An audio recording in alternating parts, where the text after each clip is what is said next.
Welcome. I am Jimmy Smith. This is In Good Company, and I am here with Dr. Chet Mays of Mays Plastic Surgery and Med Spa. Not only a friend, but a neighbor and a very successful plastic surgeon here in Louisville, Kentucky. So I'm really excited to be here. Last time we chatted, it was over a couple bourbons and a round of golf at 5-iron. So that was a lot of fun. I remember the first half a lot better than I do the second half, so don't hold that against me. Yeah, no, it's welcome to Mays Plastic Surgery up in the Med Spa area. Men's locker room. You turned into a nice little podcast studio. I love it. Michael so that night, that night, the men's night or the Manhattan, was it a Manhattan night? I think it started off as Manhattan night. Yeah. So my wife, Julie, signed me up for that. She's like, oh, you'll like it, like bourbon. It's a Thursday night. I was like, okay, weeknight. It's at the club. No big deal. A couple guys like, okay, fine. Show up. I think I was like 15 minutes late. I don't like to be on time to anything. I like the room to get going before I come in and walk in. You guys are sitting there having your bourbon. Some of you have them I was like, why are they in to-go cups? I'm like, all right, well, I'll just get a bourbon here, chilling there, and hit some snacks out. And then I heard a couple of guys be like, yeah, the next place. I'm like, next place? Right. Like, yeah. The bus. I was like, bus? I didn't know it was a party bus on a Thursday night. Yeah. I thought we were at the club the whole time. Gotcha. Little did I know that we were going to, what was it? We went to Tartan House. Tartan House. Right. Had a Scotch bar. Designed to be Scotch, but there's a lot of bourbon in that place. Yep. So we went there. So those are good friends. Did you ever pick up on that? Kyle and Peyton Beal are really good friends of mine, and they're the co-owners of Tartan House. So that's why we went there. It's a great venue. I'd heard about it, but I'd never been there. Yeah. So that party bus took us there from Anchorage. So it's like a 20-minute bus ride. Yep. We had our to-go cups on a Thursday night, and then I found out we're going to another place, 5-iron. So never been there. That was awesome. We actually watched more football than we did playing golf. We had golf. 2 bays. We had Ravens, Browns on one side, and then we were playing golf on the other. Yeah, go Lamar. Yeah. But that night turned into much more. I was like texting Julie. I was like, did you know there's a party bus on a Thursday and we're going? She's like, no. I was like, well, are you taking it over next year? That was not me that responded. Okay, that was I think Brian Detman. Yeah. So that's 4 years in a row. So it all started. So about. I think maybe this is before COVID. I don't know. Whenever this was the 4th year of it. The first year we had a debate on who had the best Manhattan in Louisville. So we decided to, so we went to six different bars and had a signature. No, sorry, 5 different bars with a signature Manhattan. And we actually went to the Pendennis Club and had an old fashioned because that's what they're known for. Old fashioned. And the funny thing about that one is the level of establishment and the level of drunkenness intersected. We ended up at Rec Bar eating tater tots and drinking. I don't even think they were actually Manhattans. I don't know what they were serving us. They just threw a cherry in there. Yeah, that sounds like a great time on a Friday night. Saturday night. Thursday night when you don't know it's coming. Not the best. But it was a great time. I'm going to do it again this year. I'm going to sign up. I'm not asking you what your OR schedule was the next day. I hope. No. So we kind of went right into something, and this is why I love this podcast. It's just 2 guys sitting around, two people. There's been women, and it doesn't matter. But just great people that I've had the blessing to get to know, and whether I know them intimately or surface level, it's just great to know people's story and what got them to where they are right now. So tell everybody who you are. You're Chet Mays to me. You're Dr. Mays to me. But if somebody didn't know who you are, who are you? Yeah. Well, it's funny. I grew up in Kentucky, so Somerset, Kentucky, small town, family of physicians. And then, in Somerset, Kentucky, everybody, if you went to college, probably only 25% of my graduating high school class at Pulaski County High School. Go Maroons. Go Maroons. Probably about 20. Yeah, I know. Always in the color. Yeah. About 25% go to college. And if they do go to college, majority of them go to UK. Like U of L was considered the metropolitan, the big city. No one really wanted to go to U of L. And, my whole story is trying to be a little different, right? Didn't know where I really fit in. I knew I'd growing up in a family of doctors. I was sort of anti-medicine all my childhood. My dad was a surgeon. All my brothers were surgeons. My brother-in-law was an OBGYN. So you sit at a family dinner and it's like Dr. Mays. Someone says Dr. Mays. Everyone's like, right. Everybody turns around. I was like, oh my God, a bunch of nerds. All you do is talk about medicine. and just sort of trying to find yourself. And you always knew you wanted to do, and I knew at a young age, like I had skills with my hands. Like my hands were like, I feel like I could see with my hands. It was like, I don't know how to describe it, but it's a very, like, just the ability with the hands. I knew something I was going to do with my hands. And so that was, as a kid, I knew that, but I went to U of L for college and went undecided, which, coming from a family physician, you're like, I'm going to go to college undecided. You can imagine how that went over with everyone was like, you got to go to school. I'll figure it out when I'm there. So I took the basic courses and really loved the science, like biology, the chemistry. Took some of that. I was like, well, I'm not going to be a biologist. I'm not going to work in the creeks, picking up salamanders. But I knew I liked the science. I was like, well, everyone else in the family went to medical school. Yeah, I guess it was like literally, I guess I'll go to medical school. Did you go pre-med or did you finish like general studies? After my freshman year, I was like, well, I better declare something because I don't think you can go undecided all through college. Right. Got to grow up at some point. So I decided biology. It's like biology, maybe I'll go to med school, that's the pre-med. Right. So starting sophomore year, just really hunkered down. I was in a fraternity, so, had a great freshman year. I was never allowed to go on spring break in high school. So freshman year of college, went to Cancun for the first time as an 18-year-old. And let's just say I learned a lot in Cancun, Mexico, 2001. Okay, so the first time you were there, anyone who was there 2001, do not reach out because... Yeah, we need an NDA before you can talk. It was... the first time I went to Cancun I was 44, so there's a totally different experience, but probably a lot of... There's some similar debauchery. Yes, I learned a lot in that. Right. But yeah, so freshman of college, decided biology major, pre-med. And then when you commit to pre-med, you got to commit, right? That's when I hunkered down. Freshman year, I lived in the dorms. It was a great experience, college, small town. And then the second year, I lived with 4 girls and another guy. I was like, living with girls is going to be great.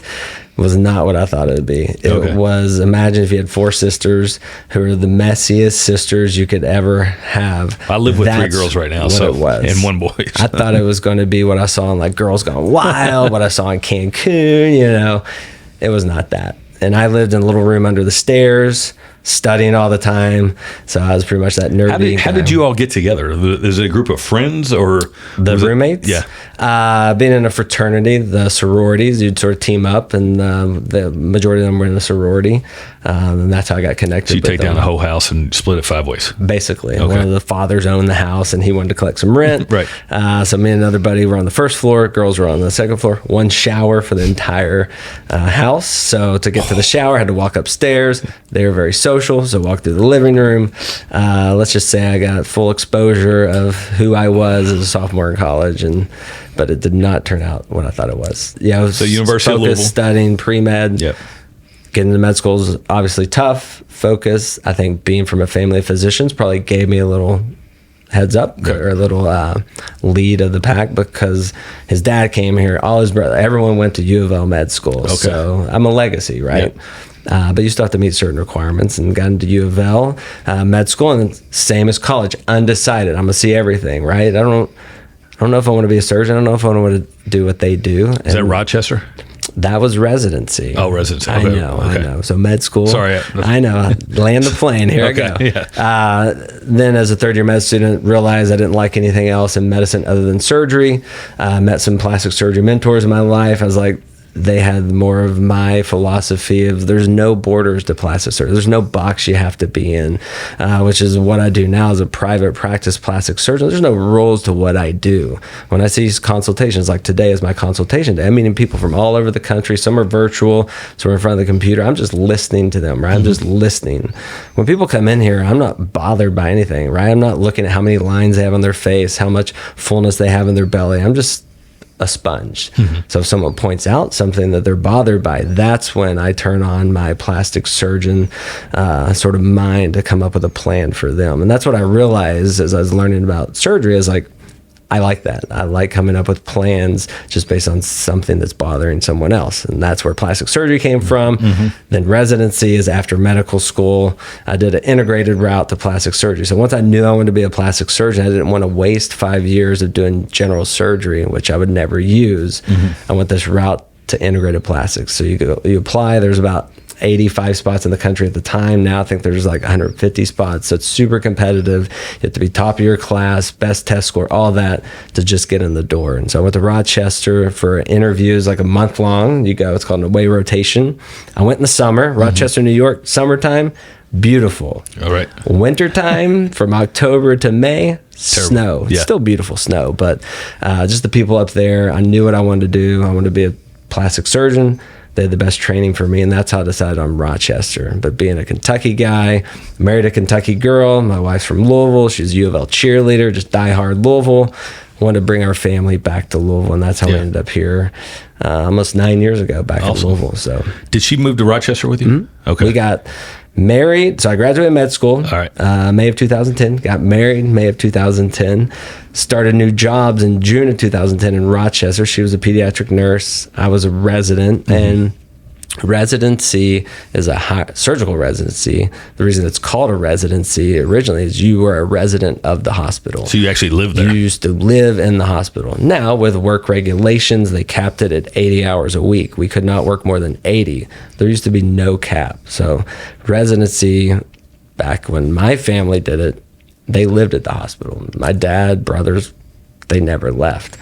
Now, there's work hour restrictions, which is great. It's great for the health of people. Diversifies who's applying for those, right? If you want to have a family, no one's going to do a surgical residency where you live and you can't have a family. Yeah. So I think it's great. It's great for the field. It gets more diversity and the surgeons out there. And so that was. So I'm going. You've taken my mind to a rabbit hole. So the fact that clients of doctors are called patients, in my mind, it has to be because you have to be patient, like sitting in the waiting room. And now I find out that residency was like you literally were. I didn't realize that you actually were living in the hospital. And I mean, obviously, this was probably 50, 60, 80 years ago. I don't know how long ago that was. But all right, so you brought up something. You said you were a legacy, and I'm curious to this. Do you think you said you got a leg up? Do you think you got a leg up just because your family had come before you, or because of what you knew because of who your family was? They had come before me. Okay. Because it's just like interviewing someone for a job, right? If I know someone interviewing for this job, if I know them before they interview for the job, they might not be the best candidate for that job, but I know them. I know their work ethic. I know their history. Lineage. I know they can perform at that job. Yeah. So I looked at it that way. I'm sure if I was a nobody, my test scores were good, but they weren't great. Okay. Like now to get into medical school, I see some of the requirements. I would not have got in if I was applying. Oh yeah. Okay. Some of the test scores and some of the miscellaneous activities people need to be involved with just to get a foot in the door of these places. It's changed a lot. So definitely I think that helped out. And I don't take that for granted. I would never say, having family members who've done it before did not help me. It definitely did. And I'm grateful for that. Well, I think of, are you a sports guy? You like sports? I love all sports. Yeah. So although the Super Bowl was not very good. I'm still waiting for the Chiefs to show up. But that was I did not see that coming. But as a baseball, I grew up as a baseball guy, and it was always funny to me. Like you see the sons of people get drafted, and you're like, they're not that good. But from the scout standpoint, they're like, well, they've got the DNA, they've been through it, they know what it's like, and they know how to, they do get a little bit of a leg up in terms of whether or not they get drafted or not. So you kind of struck a chord with me that I was like, okay, that's interesting. Right? It's like you sort of know the background as opposed to a stranger. Even interviewing people on paper, like, oh my God, look at all these credentials. But then you meet the person, you're like, it's not lining up here. Right. So I have a lot of employees. We have over 30 employees here between our surgery center, our med spa, and our clinic. It's a lot of different personalities, and everyone's sort of been handpicked for a role. And, as the boss or the leader of this company, I put people in key spots that help my job be much easier because I can't do this. It's a village here, as you've seen sort of the whole process of how we do it, and it takes a lot of organizationally, people. It's such a fun, that's probably one of the things, organizational leadership or, group formation. I geek out on that. Like, and there's been so many times I put somebody on the bus and I'm like, I'm putting you on the bus. I'm just not sure what seat you're going to be on next. And then there's other people I'm like, that's the seat for you, and that's the only seat you can sit in.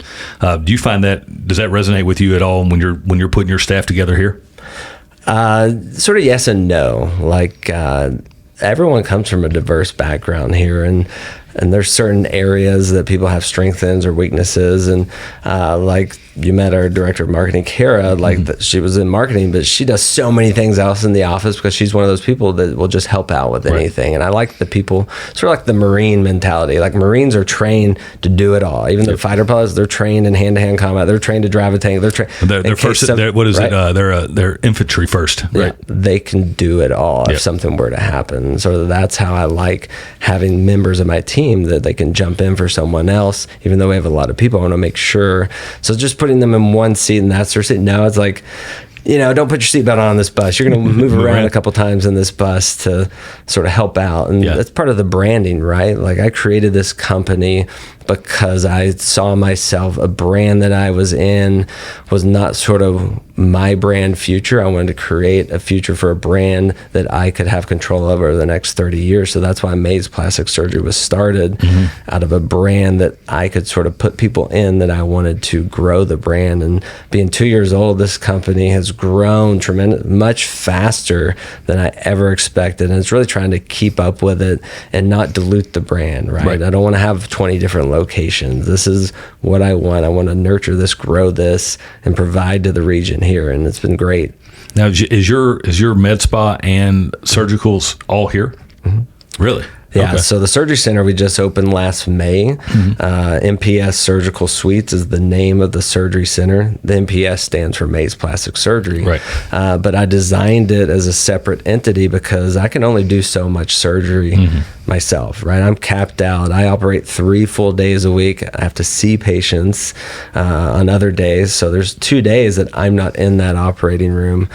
So I wanted to create a neutral name for it so I could lease out the space to other surgeons. Okay, so if I was a surgeon, another plastic surgeon, I could use your space as a proxy site for my, instead of going to the hospital. We are a fully accredited surgery center. So our surgery center is just like if you went to the hospital. I just don't have the hospital beds that you're going to stay in afterwards. Everything we do is ambulatory. That means you leave after that surgery. So it has to be safe, has to be efficient, and that's part of the team, right? I put people in place.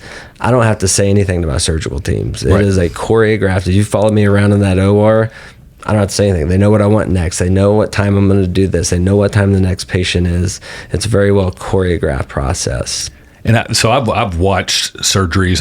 TV. You kind of get some insight into what that looks like. You bring up choreographed. Is it? Do you all walk through that before the surgery, or is it? Do you just kind of learn each other as you go, or how do you get so good that when you walk in, everything just kind of happens? Repetition, checklist, a new member to the team, right? A lot of people I brought onto this company I'd worked with before, so they knew my routines, they knew my mannerism, they knew my leadership style. But then you put in a new member, so that's when you're walking through, that's when you're explaining everything. And there's a lot of repetition, like a breast augmentation. Right. Some people will say, like, what surgeries could you do with your eyes closed? Breast augmentation is one of those procedures. Okay. The other stuff is a lot of visual sculpting, shaping, like liposuction.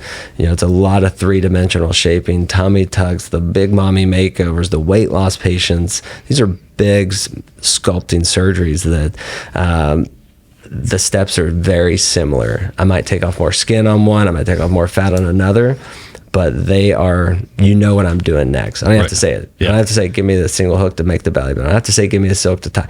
They're just handing it to me. I just put my hand out, it's there. Hand out, it's there. Hand out, it's there. If you were to time it, it's probably right on time. Like my cases, I don't put bumpers. I have 2 ORs. So as I'm finishing one surgery in one room, I have a first assist, which, Jamie, my first assist. Yeah, I think so. Yeah. Jamie Spalding, Jamie Wilson. Yep. She knows your wife. Yes. Yeah. I know that name. I don't together. Somebody went to school together. Jennifer and her went to school together. Nothing's off limits, right? Right. Everything's above board. He's like, wait a second. I not know that girl. I don't know. No, I definitely know. Jamie and Trina definitely know those two. Those two. Yeah. This isn't live. We can say whatever. We can say whatever. Michael, edit. Hey, cut. But my first assist. So the first assist is someone who knows every step of the way. But anyways, as I leave a room finishing a case, I start another case when my first assist is finishing that case. So on the hour, this next case, say it starts at 1:30. in the room, marking the patient. They're going to sleep at 1:30. Yeah. And that is an efficient private practice. In a hospital where you take insurance, Yeah. I don't know, we got all day. You got staff coming in on the clock. Oh, 2 o'clock, people are checking out. They're leaving. The new staff's coming in. Hey, guys, this is the surgery we're doing. Welcome, right? Yeah. We don't have any of that here. It's my team all the time, and nobody leaves until the work's done. But yeah, it's always that is really cool. Like, for the normal consumer, any physician, you're sitting by, you have this mindset of what it is, but the choreography and the how quickly and how smoothly that happens, and whatever medical field it is, but just to know the amount of work that you put in behind the scenes, I think that's with any profession, right? You watch a professional baseball player and you think, oh, that must be nice. They're really good at that, but you didn't see everything that led up to it to get that performance that what people see. You hit on two things that I want to go back on: Somerset and art. All right. So, number one, let's talk about Somerset, because you might be the prettiest person that could have come out of Somerset. I don't mean that meanly, Somerset, but it's like the place that I would think one of the leading, obviously New Beauty has recognized you as one of the premier plastic surgeons in our region, right? Leo has named you. You have accolades that speak for themselves. Yeah. To think that comes out of Somerset, Kentucky, on the foothills of Appalachia, right? Yes. Yeah. So I keep waiting to get inducted into the Hall of Fame or have a street named after me. Yeah. They named streets after one guy who played one season in the Atlanta Braves, like one season. What? He's got a street named after him. Who was that?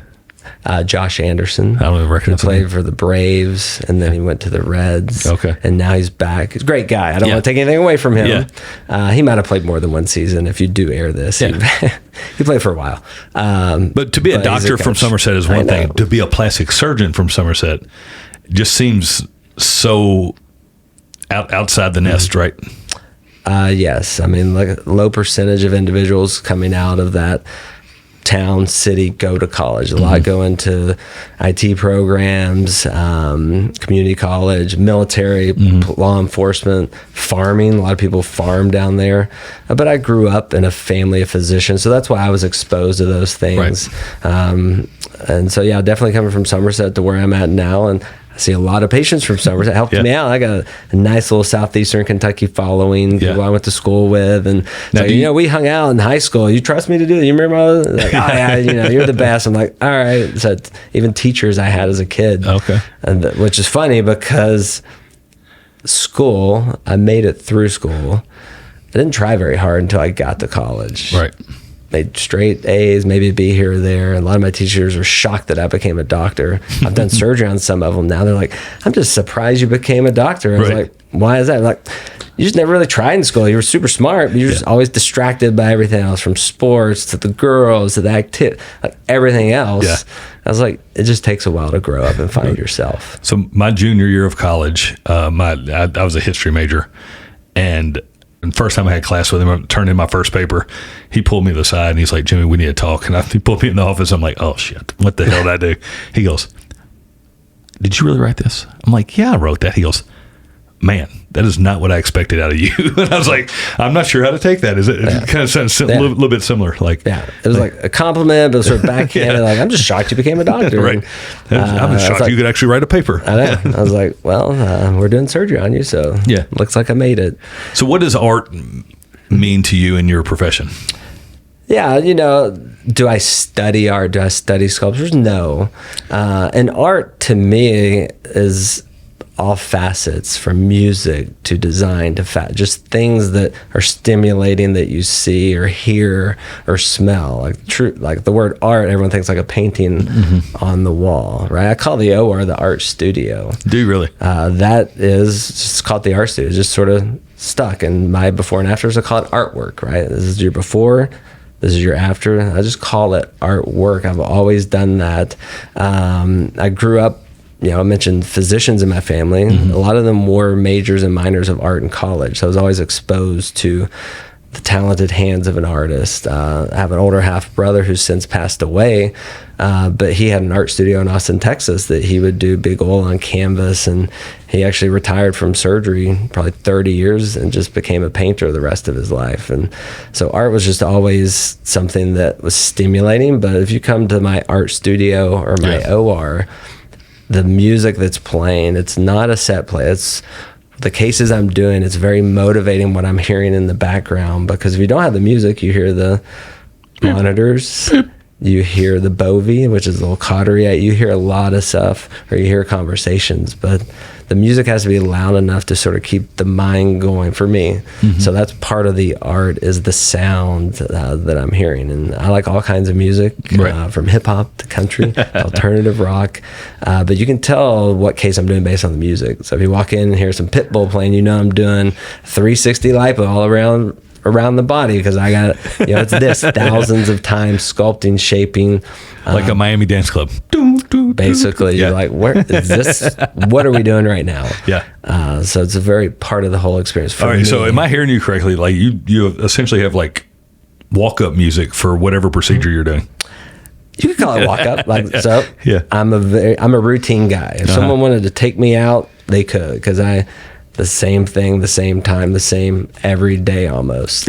So in the OR, before I come in to do my case, I've marked the patient in their private pre-op room, come up with a plan. They go to the OR, they go to sleep with the anesthesia team. They're already prepping the patient out. So I don't see the patient until they're like a blue square, right? They're covered up.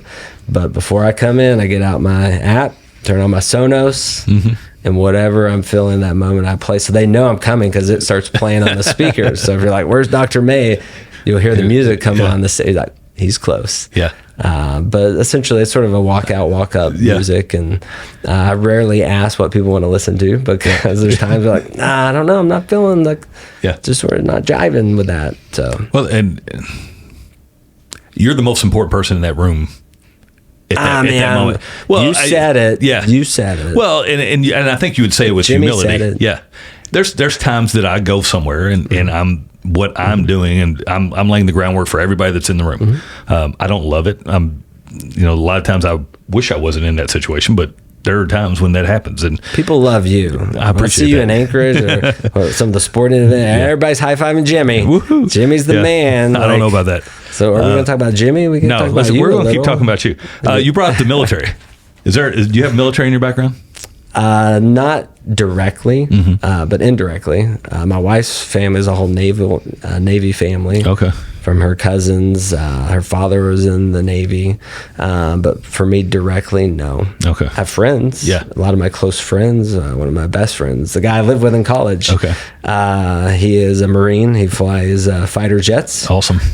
Which is crazy to think about. I was like, they really trust you with the $20 million. Do they really trust you with your breast augmentation? Yeah, You're thinking the same thing. Oh, it was the freshman, sophomore year of college. It was like, what do you want to be when you grow up? He's like, fighter pilot. They're like, what do you want to be? I'm a plastic surgeon. Everyone's like, yeah, right. These guys. We were the two guys. He became a fighter pilot. I became a plastic surgeon. So isn't that a joke? A fighter pilot and a plastic surgeon walked into a bar. I got to finish the line. The punchline. I don't know what it be. That's cool. But military. You mentioned military. We do offer military discounts here. A lot of law enforcement. There are a lot of discounts because we want to honor those people who do have those sacrifices in their life or do commit to things like that. And I want to show as a company. So we do have those discounts for our clients who come here. So that is very important. Respect it, especially as a small business owner. Definitely very important. So my father, the reason that interests me, my father's a Marine. I tried to join the Marines three times, and there were circumstances that prevented it. But personally, it's interesting as we're sitting here talking, the intersection between like rigid discipline and artistic liberties that your job entails, right? So you're very rigid, you're very routine, everything goes the same way, and yet you might walk into a surgery that it's very artistic and very you're making adjustments on the fly. So how do you marry those two things? Yeah, it's tough. And so we were chatting before we started doing this about interacting with patients before the surgery, right? Like notoriously surgeons are known as not nice people, right? You'll hear stories like, great surgeon, helped my kid out, took out his appendix, but man, that guy was not nice. It's like, well, do you want him to take the appendix out, or do you want him to like be a nice his guy? bedside manner is really bad. Yeah. As a plastic surgeon, you sort of have to blend all that together, because you're intimate conversations you're having with people, are sharing their vulnerabilities with you. So I have to have that bedside manner, which, you know, growing up in Somerset, Kentucky, I think that sort of built that into me. But then to sort of marry that as you come into a very controlled operating room setting, right? There's no rooms for mistakes for what we do, right? Even though these are elective procedures, patients have chosen to do it, there's no room for a mistake. And the most control I have in my entire life is in that operating room, right? At home with the kids, like, I don't know what I'm doing. Right. But in that operating room, all the practice, everything, it's under control. There's no missteps. Everything is accounted for, and I'm at most peace. If I wear like a blood pressure monitor, it's probably the calmest is in the operating room, which would be different than you would think, right? Yeah. But it's just that control of that setting, the discipline to get you to that point, and the hard work, and your team around you. You know you're going to put the best effort forward. I love that. Yeah. So what do you do when? So you mentioned a little bit when you go home and you're not in control of anything. What does that feel like? It took adjustment. Yeah. I'm still adjusting to that. Yeah. It takes, you have to coach yourself, because you leave here, right? You're the doctor, you're Dr. Mays, you're the boss of the company, right? And then you go home, you have a teenage kid, and doesn't even look you in the eye when you ask him a question. It's like, hello, right? It's just trying to, just like an employee, you got to figure out how everyone's working styles are, just with the kids. And, you know, the wife and I have been married since 2010, so coming up on 15 years. So we have a very good understanding, and we sort of know how to navigate each other. It's just when you throw the kids and they're grown, you have kids yourself, so they're involved in so many different things. And that's sort of what the stressors are, is just things that come up with the kids, and trying to figure that out. And you want them to be successful, right? You want them to struggle a little, because if you don't struggle, you don't know what it's like to earn your food, right? If you looked at my life, like, kid grew up in a family of doctors, right? Like, well off, but there's a lot of people with that background who don't become something, right? They take advantage of everything else. Were your parents them. really intentional about making you earn your food? No. Okay. I had everything I needed. I had everything I needed. Not what I wanted, but what I needed. You had it. And my education was very important. So my father paid for all of his kids' education. So I think I made the most of it. I think you did a great job. Yes. Yeah. So you talk about art, and this space is beautiful. You've been here how long? In this space here, a year. We just celebrated 1 year in this space, but 2 years as a company of Mays Plastic Surgery. So is this building? This is going to be the anchor for Mays Plastic Surgery, right? And Med Spa. This is it. This is home base. And I drew all this out. So this everything was thought out. And this wasn't here and we moved in. This was a blank shell. Right. You remember Del Frisco's, Savannah Rumba, the old shopping center here. Yep. Fell in, they tore it down, partnered with Caden Properties, Mark and Alexander Bleeden. And it was a shell. And when I knew I wanted to start this new company, go to the art pad, right? I'm drawing it out. I'm the flow of the office. How do I want my clinic? How do I want a med spa to look? How do I want the surgery? I drew it all out. I'm not an architect. I didn't put dimensions in, and I handed it to Leo Post of AL Post. I said, this is what I want. And he looked at the building, and he's like, you're going to need more space. Okay. I was like, I can't do this in 4,500 square feet. He's like, no. How big is it? Almost 13,000 square feet. Okay. You were trying to start with 4,500. Yeah. And we're about half of this building. Okay. So I had to go to Caden Properties, because that's who we partnered with on the project. And I was like, you know how you wanted to put a restaurant and a shopping center? Like, give me half the space. They're like, no, you're not going to get half this. I was like, well, this is what I want to do. This is the product I'm bringing to the area. We're going to draw in some high-end clients like Fritz's Men's Salon, Fit Body Boot Camp, Blush Now, all the things with us right here in the center. Drew to us, right? They saw what was here. They saw the med spa and the surgery center, and they wanted to sort of be around that. So, but I drew it all out, got the space now. Luckily, it worked out, but I just love the fact that this was like your brainchild, not like, here's a space, I'm a doctor, I'm going to work there. This everything about this is very intentional into what you wanted your brand to be and the experience, the client experience, right? Yeah. And I think that's. Have you been to my office? Have you seen my office? I haven't been in your office. Not in your personal office. Good luck finding it. It's hidden. Okay. It's a speakeasy. After we're done, can we go there? Speaking of speakeasy, is there bourbon in there? There is a bourbon in there. And I also, in our break room lounge, they built a bar in there for our after hours and social events. So, awesome. You know, the work hard, play hard as a team. Yep. That's the motto here. So you have to check out the bar. I will not be checking it out since it's still business hours. After business hours, for sure, come to the bar. That's awesome. So let's talk about bourbon. What's your favorite bourbon? Oh, Basil Hayden. So Basil Hayden, just easy, smooth, neat. Cost of it, for the cost, for the taste, for the smoothness, Basil Hayden. Neat or rock? Depends on the time of the day. Okay. I like the first one neat, right? But the second one on a rock. Okay. But you said favorite. Yep. Can't find it that much. So if you're looking for a gift for me at some point, double oaked Woodford Reserve. Double oak. It's tough to find. I need to go to Woodford Distillery and get it, but not the double oaked. The double. The double oaked. See, I'm a big fan. That would probably be the favorite. Just don't. Yeah. Probably once every few years I'll find it. So you're not a pappy, not a. I don't discriminate. You're right. Yeah. But, all bourbon's good. But the things you can't find all the time, I don't like to get used to it, and then you can't find it. Basil Hayden's everywhere. Double Oak Woodford's everywhere. Yeah. See, I'm a 04 or 86. Yeah, that's good. Yeah, we have some down in our bar. Do you really? Yeah. You can't go wrong with that. Whether you're doing a Manhattan or drinking it, it's fine. All right. So what do you have going on here that's really innovative, and what are your go-to client favorites? Yeah. So having, a surgery center, having a med spa, patients sort of go between the two areas, right? Like I'll do a surgery on someone. What you talked about, the operating room, I can control everything. Yep. I can't control how patients heal. So we talk a lot about scars, incisions, where I actually make my incisions. I do them all the same way, right? You line up 10 people, cut them all the same way, close them all the same way. They all heal differently.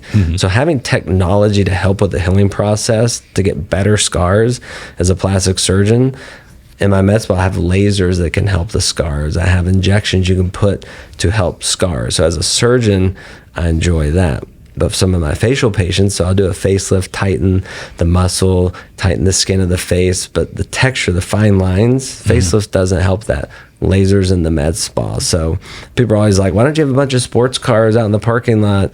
Well, one, I have kids. Two, have you seen my lasers in the med spa? Yeah. That's my sports cars right there. Those 4 lasers we have that get results. So embracing technology as a plastic surgeon, you have to invest in the technology. And only invest in what I believe in that's going to give a result, right? Like someone comes in, these are expensive treatments. One treatment of one of these things doesn't give the result. So you could walk down 3 to 6 treatments over a 6-month period. It's a financial investment. They have to do something for the client. So that's embracing that technology, investing in the technology is very important. And that's part of the whole picture here. I could just be a plastic surgeon, right? I could just do surgery. That's it. I wanted to have the med spa. I wanted to blend the worlds of beauty to surgical and non-surgical together. So investing in that technology and having great providers from estheticians to nurse injectors that do these other services for our clients has been key to have that. So I grew up in a very sheltered lifestyle. For me to think about plastic surgery or a med spa or something like that was so not. You almost kind of compartmentalize it and like, okay, well, people that do that must be narcissists and vain. I'm not that, so then therefore I have no even entertaining that thought process. How would you speak to that, and how do you bring those two binary positions together? I mean, I was that way. I thought plastic surgery as a kid was what I saw on TV, right? The 90210, the overdone faces, oh my God, they had, that's what I thought it was. When I learned more about it, I realized it's more than natural, right? People feel good as we get older. I was like, I'm turning 42 next week. I feel way better at 42 than I did at 22. The way I take care of my body now, what I put into my body. So I sort of want to look like I did when I was 22, right, but not like I've had anything done. And that's a lot of people who have procedures here, have the non-surgicals. They want the natural look. They don't want to go out to dinner and everyone know they had something done. So that's sort of the taboo about it, is more people than you think are actually having some type of little procedure done. And not everyone talks about it. I have a lot of clients who love talking about it. It's great. Like, I don't force them to do that. I'm very thankful that we have a lot of vocal clients, but the majority of people, very quiet, don't talk about it. I've been at dinner before sitting next to a patient. I didn't interact with them at all because I made that mistake before, because they're like, how do you guys know each other? Like, I saw him naked. Yeah, right. So sitting right next to him, wonderful individual, and just didn't talk to him, just talked to my friends I was there with, and I saw that patient a few months later, like, oh my God, doc, I'm so sorry I didn't say anything. I was like, don't be sorry. I was like, this is your private experience. I'm not here to make everyone known until you tell them what you had. And that's the majority of people, especially in this region. People just want natural. They want to look as good as they feel. And those are the hardest things to do. It's easy to overdo someone. It's easy to make them too tight. It's the natural, the finesse of make them look a little like rejuvenated without. Yeah. Is it safe to say, like, maybe what do you find, like, when I do something good, I'm like, that was great. Like, is part of it like I made them look good and no one knew they had augmentation? Like, in my mind, that's what I would think of. Like, I knew I did a good job when everybody thinks they look great and had no idea that they had any procedure done. It's the smile on their, like, right after surgery, everyone hates me. Like, oh my God. Why'd I do this? Yeah, right. Everyone hates me. So around that 2-week mark, 6-week mark, they're starting to feel pretty good. My favorite interaction is at the 6-month follow-up, because that's when we do our before and afters, right? That's when you take the picture of before the procedure and the after 6 months apart. And those are two powerful visual images. And that's when they sort of like, wow, right? Yep. They say, wow. When people come in, I mentioned earlier, I'm not bothered by anything, right? Like, if you see me out in Anchorage, I'm not judging all the Anchorage, right? Like, I'm not worried about you judging them. I'm worried about you judging me. I see you out running, like, I drink. I don't turn it on until you say, hey, doc, this is what's bothering me. What brings you back every single day to show up and lead this team, but also service your clients? It's not really leading the team, right? Like, I've been in leadership positions my whole life. Like, not a leader is not someone you're just like, oh, you're a leader, you're going to lead the team. It's like, you've been elected. Like, I was president of the fraternity, captain of the soccer team. Those were like elected positions because people saw me as a leader. The why is sort of what we mentioned earlier, the patient's reactions to what they invested financially, what they invested with their recovery time, hearing their story about their weight loss, how they've journeyed through that and the things that bother them, and then to see the after. That's the why. Like, they're like, I don't do it to the leadership. I don't do it for the team. I don't do it to have my name on the building. Right. It's that experience, and to have so many people that are so vocal about it is what's been great. Love it. All right, lightning round. You ready? Most common misconception of plastic surgery?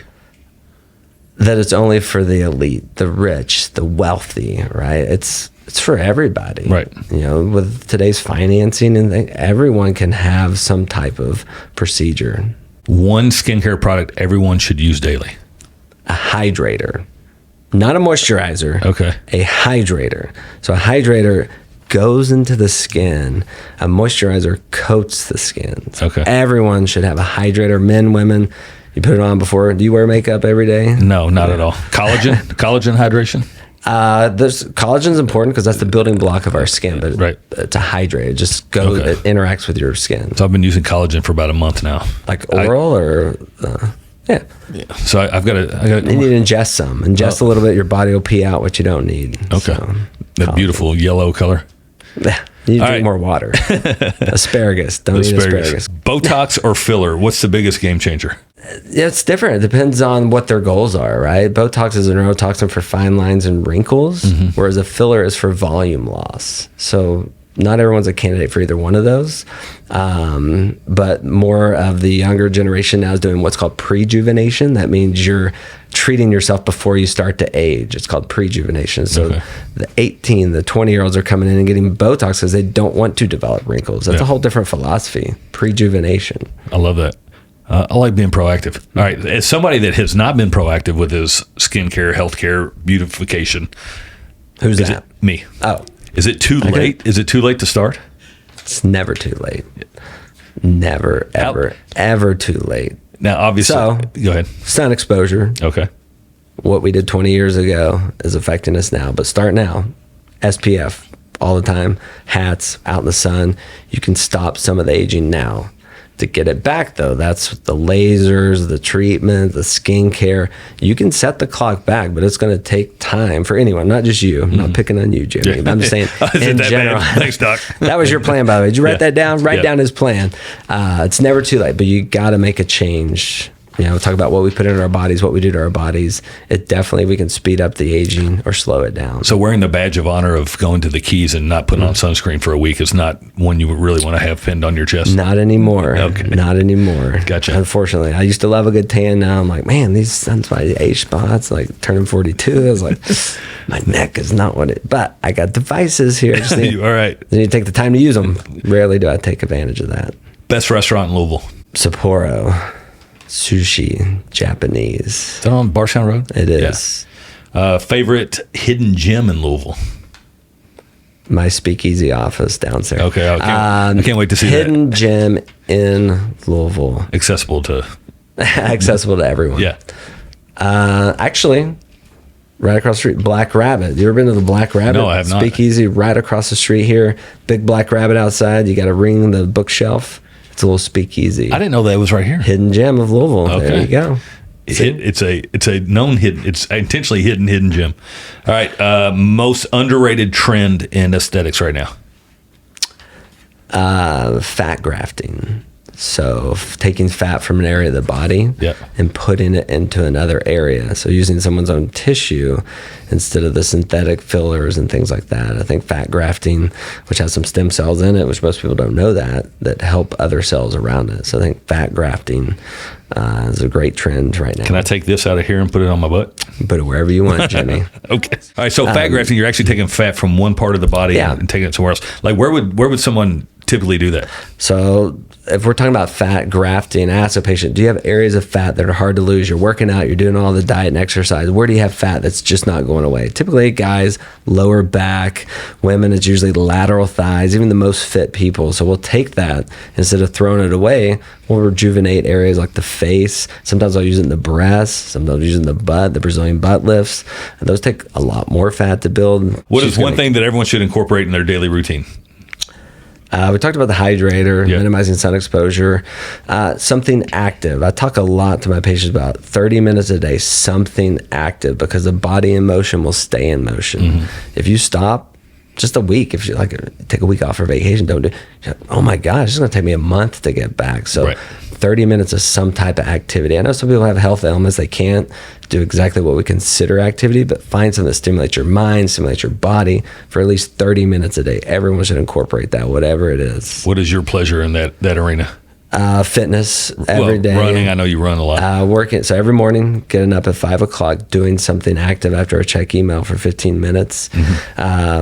Biking, running, lifting weights, strength training is important. A lot of people are like, oh, I got to burn the calories. Well, as we get older, we lose bone mass, we lose muscle mass. So if you're not strength training, you're going to lose that. So a lot of people don't know that, especially the weight loss shots. A lot of people aren't, they're great, but they're not doing the strength training with it. I see a lot of patients who muscle wasting, we lose bone because with these shots. Lean muscle burns more calories than... So you got to weight train. So 7 days a week, you're supposed to have a rest day. I don't take a rest day. Probably should. Wear the Whoop. The Whoop tells me sleep more, rest more. I don't listen to it. So why do I wear it? I don't know. I feel like you have an amazing, I would guess, either a nighttime routine or a morning routine, or every day is the same. What is your nighttime / morning routine look like?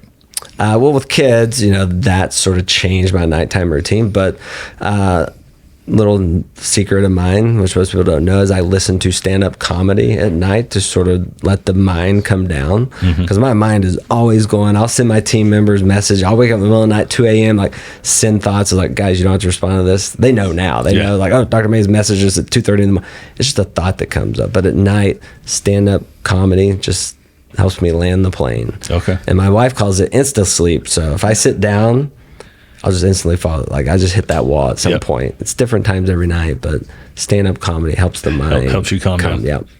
I'm gonna have to try that one. Yeah, have one AirPod in, just in case someone says something. Like, yeah, I'm listening. There you go. And then letting the mind come down. How important is rest? Everyone needs different amounts. Okay. So if you look at I mentioned the Whoop earlier, 4.5, 5 hours of sleep. I've been that way since I was a kid. So my body is used to that. If I get 7 hours, I feel groggy. So everyone's a little different. Once you know yourself, if I do 4 nights in a row, 4.5 hours, I'll feel it. So I try and get 5.5, 5 in there, and sort of resets me. So everybody should rest, but I need to take that advice. Fair enough. Everybody else with me. Yeah. Rest day. Hey, I know you're a busy man. Thank you for taking time out. This place is beautiful. I love watching from afar what you've built and continue to build. And I know you've got a great team around you. Thank you so much. And I look forward to seeing you around the neighborhood. Same to you. And I've been watching you too, Jimmy. So